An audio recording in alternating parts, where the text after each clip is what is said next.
My name is Elizabeth Carter. I came home after a 4-day business trip, and my home office was gone. My desk had disappeared. A white crib sat where my business used to be. My mother smiled. "We thought you wouldn't mind." My pregnant sister looked at me and said, "The baby needs this room more than you do." I didn't argue. I walked to the kitchen drawer, pulled out my house deed, and quietly asked, "Who gave you permission to remodel a house that belongs to me?" 4 days in Chicago felt like 4 weeks. All I wanted was to drop my suitcase, change into sweatpants, and answer emails from my home office. Instead, the moment I unlocked my front door, something felt wrong. The house smelled like fresh paint.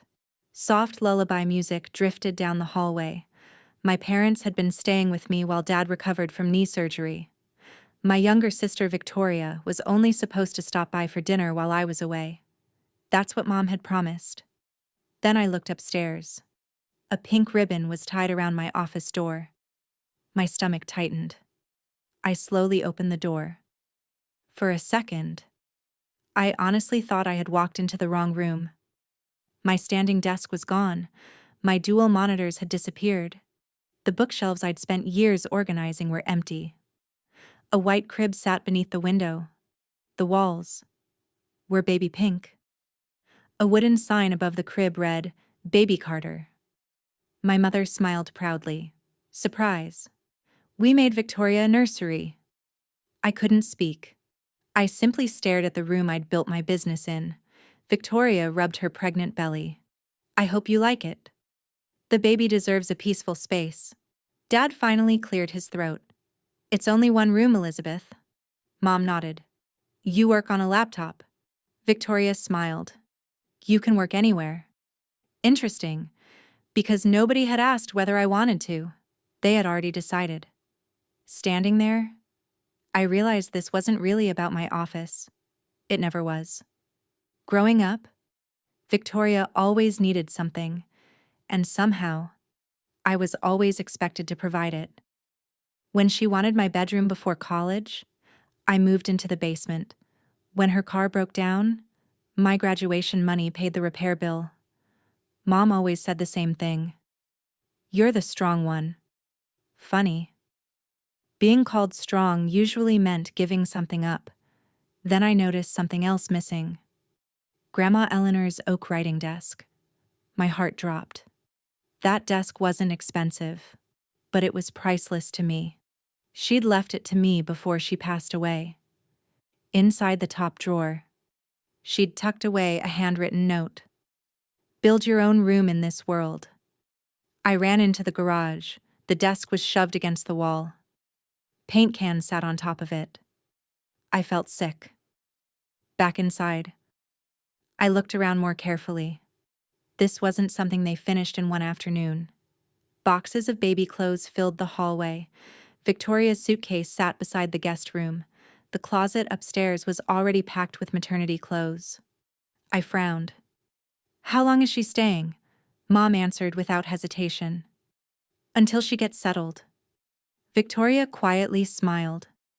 "Mom thinks maybe a year." A year? Nobody had mentioned that to me, because apparently they didn't think they had to. I turned toward Dad. He knew exactly what I was thinking. He avoided my eyes. Finally, he muttered, "Don't upset your mother." I looked at him. "You helped move my office?" Long silence. Then he quietly nodded. "I thought you'd understand." No. He thought I'd stay quiet, just like I always had. I picked up the stack of mail sitting on the kitchen counter. Most of it belonged to me. Then I froze. 3 envelopes had Victoria's name on them: a hospital registration form, an insurance packet, a prenatal appointment reminder, all addressed to my house. I looked up. "When did you change your address?" Nobody answered. That silence told me everything. I walked back upstairs. One of my monitors had been shoved into the garage. The screen was cracked. My printer was covered in paint dust. Client files had been stuffed into diaper boxes. Then I reached for my locked filing cabinet. The lock was broken. Someone had forced it open. Now, this wasn't just disrespect. It was affecting my work. Everyone kept talking. Mom said I was overreacting. Victoria said pregnancy came first. Dad kept asking everyone to calm down. I ignored all of them. Instead, I walked quietly to the kitchen drawer, reached inside, and pulled out a folded document, the original property deed. I placed it on the kitchen island. Then I looked at all three of them and asked one simple question. Who gave you permission to renovate a house that legally belongs to me? The kitchen went silent. Mom stared at the paper. Dad slowly adjusted his glasses. Victoria laughed nervously. Oh, come on, Elizabeth. It's just paperwork. I slid the deed across the island. No. It's ownership. The only name printed on that document was mine. For the first time that evening, nobody had an argument ready. Mom finally broke the silence. We're your parents. We shouldn't need permission. I looked at her. You needed my permission the moment you stopped treating this like my home. Dad sighed. We were only trying to help Victoria. Because every time someone in this family needed help, it somehow came from me. That night I couldn't sleep. I kept thinking about college. Victoria wanted the bigger bedroom before I moved away. Mom smiled and said, You're leaving anyway? So I gave it up. A year later, my graduation gift disappeared too. Dad used the money to repair Victoria's car. They promised they'd pay me back. They never did. This wasn't the first room I'd been expected to surrender. The next morning, I carefully cleaned Grandma Eleanor's desk in the garage. One drawer barely opened. Someone had scratched the wood, forcing it shut. When I finally pulled it open, the handwritten note she'd left me was gone. Instead, a baby registry brochure had been stuffed inside. I stood there staring at it. Even Grandma's gift had become storage space. While cleaning the office, I noticed something missing: my adjustable standing desk. It wasn't in the garage, it wasn't downstairs, it wasn't anywhere. I asked Victoria, Where's my desk? She hesitated. Mom answered for her. We had to make room. That wasn't an answer. I searched online. Within minutes, I found it. My standing desk. Already marked. Sold. The listing photos were taken inside my office. My office. The description read, Excellent condition. Pickup completed. I slowly turned my phone toward Victoria. You sold it? She crossed her arms. It didn't fit the nursery. Mom stepped in immediately. Don't make this a bigger issue. Victoria needed crib money. I couldn't believe what I was hearing. You sold my furniture. To buy baby furniture? Victoria shrugged. I was going to tell you. Because the buyer had picked it up 2 days earlier. They hadn't forgotten to tell me. They never planned to. That afternoon, I checked the mailbox myself. More letters had arrived. Everyone addressed to Victoria. Hospital records, insurance forms, a benefits application. Then one envelope caught my attention. A daycare waiting list. Emergency contact, Elizabeth Carter. I had never filled out that form. Someone else had. That evening, Dad quietly knocked on my bedroom door. I need to tell you something. I looked up. He sighed. Your mother asked me to change the office lock so Victoria could have privacy. I stared at him. You locked me out. Of my own office? He nodded, without looking at me. Before going to bed, I noticed a folded receipt on the kitchen counter. Moving company. Large furniture delivery. 3 days before I returned. Destination: Elizabeth Carter's address. Not temporary. Not a weekend visit. Not until the baby arrived. They had already planned to move Victoria in permanently, and nobody had intended to ask the homeowner. The next afternoon, Mom started making phone calls. By dinner, the house was full. My Aunt Susan arrived first, Then my cousin Rachel. Nobody asked why they were coming. Mom had already told them her version. Elizabeth wants to throw out her pregnant sister. Because nobody asked who owned the house. Aunt Susan folded her arms. Families share. Rachel nodded. It's only a home office. Victoria wiped away fake tears. I don't know where I'll go. I stayed quiet. Then I asked one question. Did anyone ask why my office became a nursery? The room fell silent. Because nobody had. That night, instead of arguing, I started checking records. Victoria claimed she had nowhere to live. But her apartment lease was still active. 8 months remained. Rent payments were current. Her boyfriend was still paying his half. She wasn't homeless. She simply preferred my house. Because it was larger. And free. The next morning, an email caught my attention. Utility account update request. Requested occupant, Victoria Carter. Requested by Catherine Carter. I frowned. Nobody had permission to change utility accounts except me. Then I noticed something worse. The digital signature looked like mine. Almost. Mom had copied my old signature style. I logged into my postal account. Another notification appeared. Mail forwarding request submitted. Forward all mail for Victoria Carter. To my address. Submission date? The second day of my business trip. They hadn't been decorating. They'd been establishing residency. I didn't call the police. I called my attorney. Benjamin Foster answered immediately. After hearing everything, he said calmly, Elizabeth, document everything. Take photos. Don't argue. You own the property. Let the paperwork do the talking. Exactly what I planned, while photographing the nursery. I opened the closet. Inside were dozens of moving boxes, everyone labeled Victoria. Master bedroom, not nursery. Master bedroom. I stood frozen. They weren't planning to use one room. Eventually, they planned to use the whole house.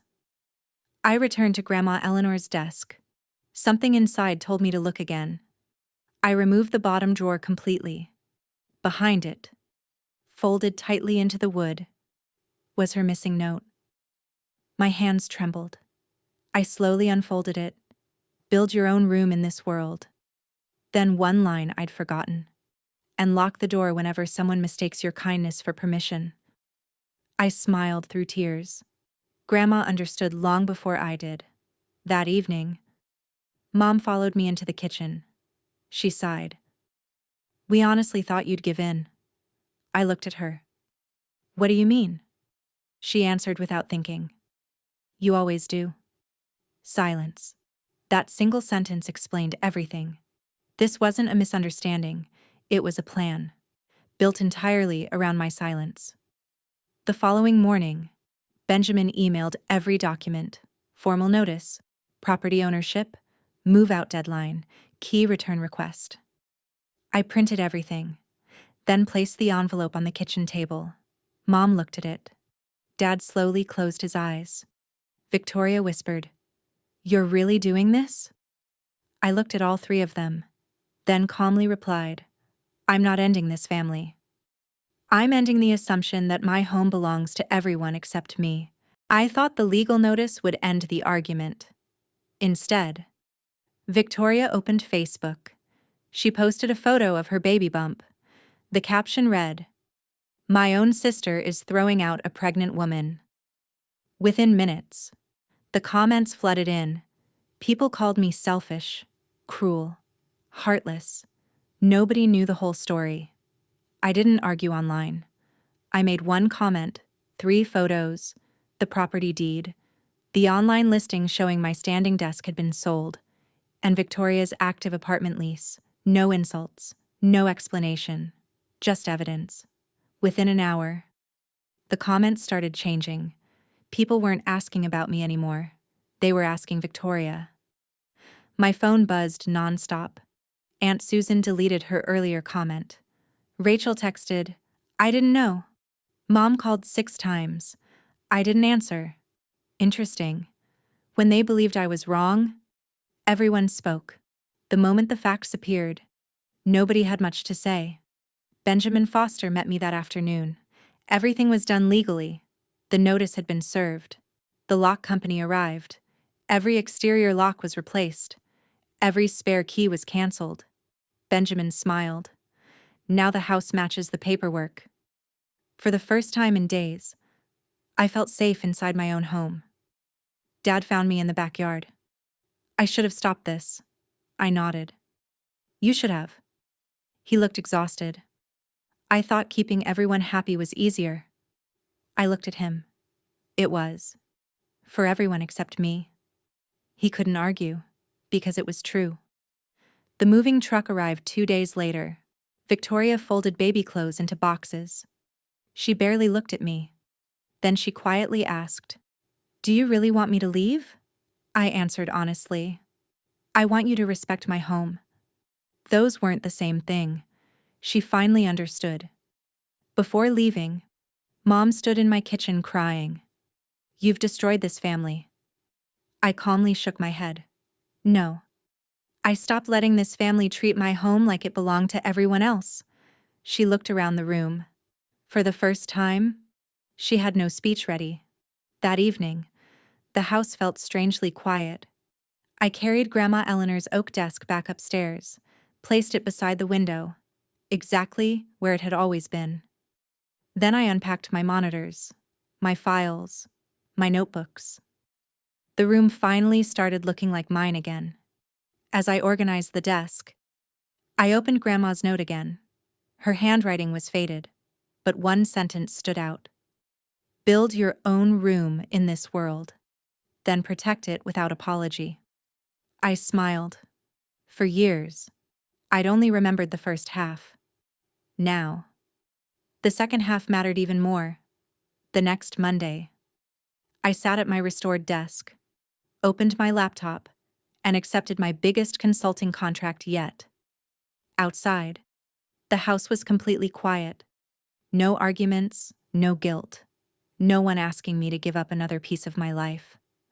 I looked around my office, closed the door, and this time, I locked it.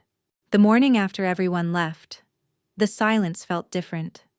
Not lonely, peaceful. For the first time in years, every room belonged to the person who actually owned it.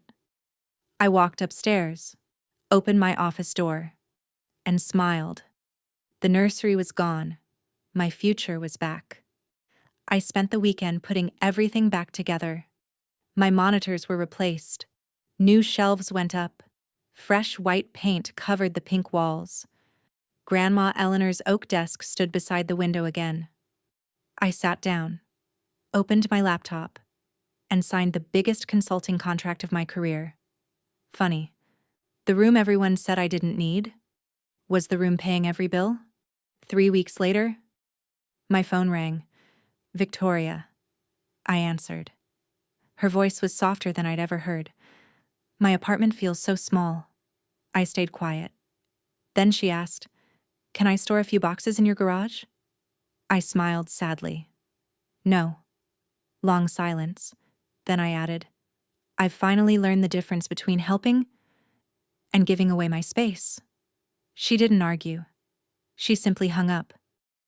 Dad came by alone one afternoon. He carried a small wooden box. "I found this in the garage."